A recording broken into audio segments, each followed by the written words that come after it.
মনের পরিবারের জন্য আজকের এই অনুষ্ঠান।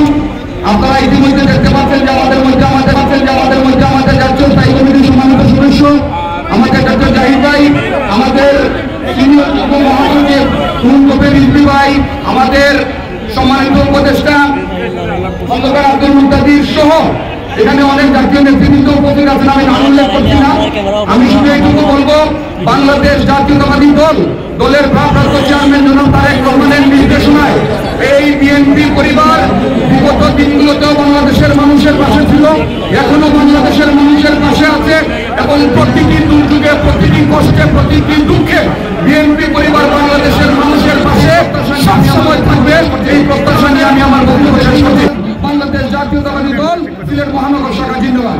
যারা আমরা গিয়েছি প্রতি কোনো একটা জেলায় দেখা গেছে কয়েকবার গিয়েছি আমরা। আসলে আমরা গর্ববোধ করি যে আমরা এমন একটা নেতার, এমন একটা দলের সদস্য আমরা, যে দলের নেতা জনগণের কথা বলে, জনগণের ক্ষতিগ্রস্ত লোকদের পাশে দাঁড়ানোর চিন্তা করে, দেশের উন্নয়নের চিন্তা করে, দেশ থেকে টাকা বলে চুরি করে বিদেশে পাঠানোর চিন্তা করে না। মনে রাখতে হবে, শেখ হাসিনা আমাদের দেশটাকে শেষ করে দিয়ে গেছে। হত্যা, খুন করতে করতে যেমন দেশটার মধ্যে আইন শৃঙ্খলা নষ্ট করে দিয়েছে, টাকা পাঠাতে পারে চুরি করতে করে দেশটাকে তলাবির জড়িতে পরিণত করেছে। তাহলে আমাদেরকে কষ্ট করতে হবে, মনে রাখতে হবে যে আজকে ইচ্ছা করলে কাউকে আপনি সবকিছু সুযোগ পাবেন না। যা শেষ করে দিয়েছে সেখান থেকে উঠতে গেলে আমাদেরকে কষ্ট করতে হবে।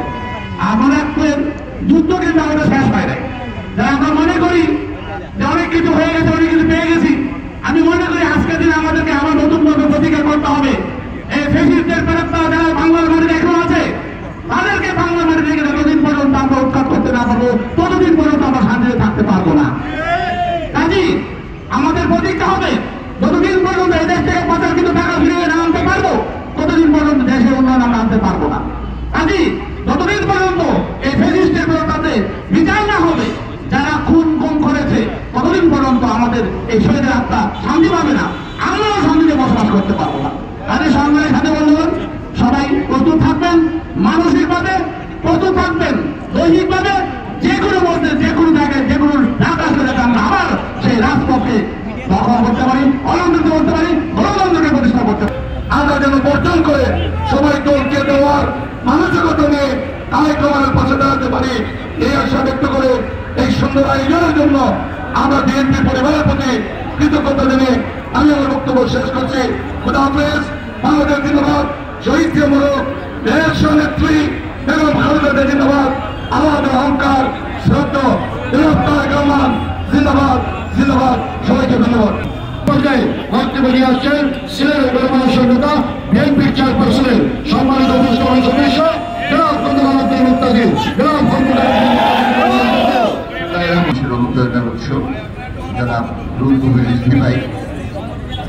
সিলেট বিভাগের আমাদের কৃতি সন্তানরা, এদের প্রতি সামগ্রিকভাবে আমাদের বিদ্যমানদের দৃষ্টি আকর্ষণ। আমাদের যিনি নেতা জনাব তারেক রহমান, বিএনপির ভারপ্রাপ্ত চেয়ারম্যান, তিনি এরকম শত শত হাজারো সহায়তা পৌঁছে দেন, কিন্তু তার খুব কমই মিডিয়ার মাধ্যমে আমাদের গোচরে আসে এবং তার অনেকগুলি সাক্ষী এই মঞ্চে আমরা যারা বসে আছি, বিশেষত সিলেট বিভাগের, তার অনেকগুলি সাক্ষী আমরা নিজেরা তার সহায়তা পৌঁছে দিই, কিন্তু এটির জন্য কোনো প্রচারণা আশ্রয় আমরা নিই না। তারেক রহমান সারা দেশের প্রতি তিনি তীক্ষ্ণ নজর রাখেন, করেন না। তার মধ্যে একটি মানবিক বোধ আছে এবং বিশাল একটি মানবিক বোধ আছে, একজন মানবিক নেতা তিনি। যাই হোক, আজকে যারা ঢাকা থেকে এসছেন 2 ঘন্টা বিমানবন্দরে বসে, তাদের প্রতি কৃতজ্ঞতা, ধন্যবাদ। আর এই আজকের অনুষ্ঠানকে অনুসরণ করে এই ধারাটা সারা দেশে বজায় রাখবেন, এটি সবার প্রতি আমার বিনীত অনুরোধ। ধন্যবাদ সবাইকে। আসসালামু আলাইকুম। বিএনপির ঝান্ডা নিয়ে রাজপথে তিনি দাঁড়িয়েছেন অসুস্থ শরীর নিয়েও। যখন সারা বাংলাদেশের নেতা কর্মী হতাশায় মসজিদে ছিল, তিনি বিএনপি কেন্দ্রীয় কার্যালয়ে বসে বিএনপি নেতৃবৃন্দকে, আমাদের কর্মীদেরকে বার্তা দিয়ে আমাদেরকে অনুপ্রাণিত করেছেন। আমাদের নেত্রী বেগম খালেদা জিয়া এবং আমাদের নেতা তারেক রহমানের আন্দোলন সংগ্রামের হিরণময় হাতিয়ার, আমাদের সবার অত্যন্ত পরিচিত বাংলাদেশের টেকনাফ থেকে তেতুলিয়া পর্যন্ত যে নেতাকে সর্বজন স্বীকৃতভাবে বিএনপির নেতা কর্মীরা মন থেকে ভালোবাসে, আমাদের প্রিয় নেতা, প্রিয় ভাই জননেতা বিএনপির কেন্দ্রীয় যুগ্ম মহাসচিব, আমার বিএনপি পরিবারের প্রধান পৃষ্ঠপোষক, বিএনপির সিনিয়র যুগ্ম মহাসচিব, আমার বিএনপি পরিবারের প্রধান পৃষ্ঠপোষক, আমার বিএনপি পরিবারের প্রধান উপদেষ্টা জননেতা জনাব অ্যাডভোকেট রুহুল কবির রিজভী ভাই তার বক্তব্য। আমার এটাই বলবো যে আমার ছেলের জন্য আপনারা দোয়া করবেন, সবার কাছে এই দোয়া চাইছি।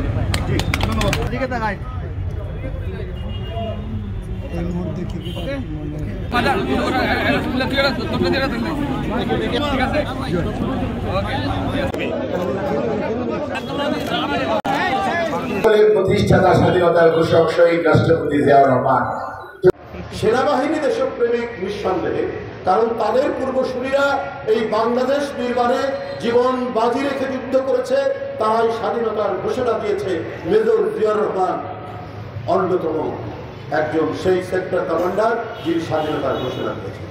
আরও মেজররা যারা ছিলেন সেক্টর কমান্ডার সেই সময়, পরে তারা অনেকে জেনারেল হয়েছে, আপনার অনেকেই এর মধ্যে রয়েছে। পরবর্তী পর্যায়ে আমরা দেখেছি জনগণ যখন অত্যাচারিত হয়েছে, সেনাবাহিনী জনগণের পক্ষে অবস্থান নিয়েছে। এমনকি 24-এর যে গণ অভ্যুত্থান, সেখানেও একটি উজ্জ্বল ভূমিকা রেখেছে। আমি সেই রাজনৈতিক দলকে বলতে চাই, ইসলাম বলতে সেই রাজনৈতিক দল, যে আপনাদের 71-এর ভূমিকা কি ছিল? আপনারা কোন সেক্টরে যুদ্ধ করেছেন? আপনারা কোন সেক্টর কমান্ডারের আন্ডারে যুদ্ধ করেছেন? বাংলাদেশে কেউ দেশপ্রেমিক নেই, শুধু একটি রাজনৈতিক দল দেশপ্রেমিক। এই ধরনের বিভ্রান্তির আপনারা তৈরি করলে মানুষ হাসবে, মানুষ হাসি ছাড়া আর কিছু না। জাতীয় ক্রিকেটার ইমনের অসচ্ছল পরিবারকে যারা বিএনপির তথ্য চেয়ারম্যান তারেক রহমান শুভেচ্ছা এবং যেটি উপহার পাঠিয়েছেন, সেই উপলক্ষে ছোট্ট অনুষ্ঠানে সংশ্লিষ্ট সকলকে ধন্যবাদ জানাচ্ছি এবং সিলেট জেলা বিএনপি এবং মহানগর বিএনপি যারা সহযোগিতা করছেন প্রত্যেককে আমাদের ধন্যবাদ জানিয়ে ধন্যবাদ। আমরা এত গুরুত্বপূর্ণ বক্তব্য শুনলাম, এর পর্যায়ে আপনাদের সময় বক্তব্য নিয়ে আসছেন আজকের অনুষ্ঠানে প্রধান অতিথির অনুমতি ক্রমে আমরা বিএনপির পরিবারের আহ্বায়ক, যিনি বিগত